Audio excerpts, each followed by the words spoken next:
When she said it, I thought she was joking. "I'm on an intimacy strike," she announced one night, standing at the foot of our bed like she was delivering a statement to the press. No laughter followed, no playful smirk, just a flat, almost defiant expression. I blinked, unsure whether to laugh or be concerned. "What are you talking about, Emily?" She crossed her arms. "I'm serious, Daniel. I'm not doing anything physical until you start appreciating me more." Her tone was sharp, but something underneath it felt rehearsed, like she'd practiced that line in front of a mirror. "Appreciating you," said, confused. "You mean helping more around the house? Spending more time together?" I shrugged. "Figure it out." Then she grabbed her phone and walked out of the room, leaving me standing there in the dim light, heart thudding with confusion. That night, I lay awake staring at the ceiling. We'd argued before, sure, but this felt different. Calculated. Like she was testing me. The next morning I decided if she wanted to play games I could play too. When she came downstairs, freshly dressed and scrolling through her phone, I was sitting at the kitchen table with a mug of coffee and my laptop open. "Morning," I said, calm but cold. "I'm on strike too." She looked up, one eyebrow raised. "Strike?"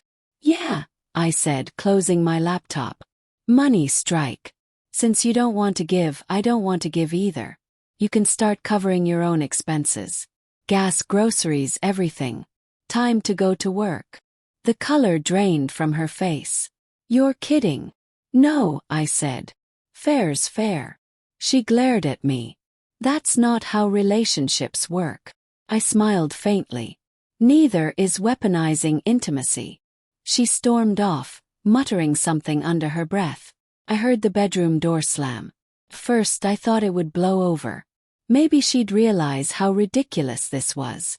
But instead, something colder began creeping between us. The silence. The avoidance. Her late nights out with friends. A week passed. Then two.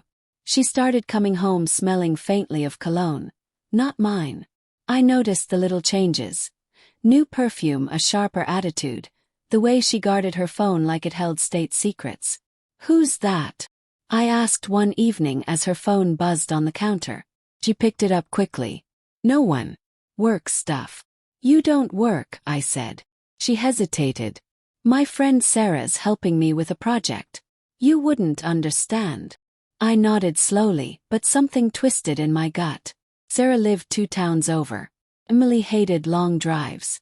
That night while she showered I checked her phone. I hated myself for it, but I couldn't ignore the gnawing suspicion anymore. It was locked, of course. She'd changed her password. That was new. Days turned into weeks, and the distance grew. Conversations became surface level. Her laughter felt fake. My patience ran thin. I tried to ask, to talk, to understand, but every time I reached for her she turned away. Then one night everything cracked open. She said she was meeting a friend for dinner. I didn't argue. But an hour later, I realized she'd left her tablet on the couch, still logged into her messages. My stomach tightened as I stared at the glowing screen. I told myself not to look, that I should trust her. But my fingers moved anyway. The first message I saw made my blood run cold. "Aaron. Can't wait to see you tonight. Did you tell him yet?" Emily. "Not yet. He's being distant. It's perfect. He'll give up soon." Aaron. "Good. You deserve better. And you'll get the money once things are settled, right?" Emily. "Yes. He won't even fight it. He thinks I'm just mad about intimacy. He's clueless." I stared at the screen, my vision blurring. My heart slammed against my ribs. This wasn't just an affair, it was planned. Strategic. I scrolled further. Photos. Messages stretching back months. Her calling him babe. Him telling her, "Soon we won't have to hide." Plans to move in together. Plans for her to get her share once the divorce went through. I felt my body go numb. I didn't confront her that night. I couldn't. My anger was too raw, too dangerous. Instead, I copied everything. Screenshots, messages, timestamps. I backed it all up. Evidence. The next morning I acted normal. made breakfast, kissed her cheek before she left. She smiled faintly, unaware of what I knew. That smile, God, it almost broke me. Because beneath all the anger, I still loved her. Or maybe I loved who she used to be. That night, she came home late again, humming to herself. Her cheeks were flushed, her perfume stronger than usual. She barely looked at me as she poured a glass of wine and sank onto the couch. "Good dinner?" I asked softly. She froze for a second before nodding. "Yeah. Sarah sends her love." Smiled. "That's nice. By the way, I found your tablet." Her hand stopped midair. "What?"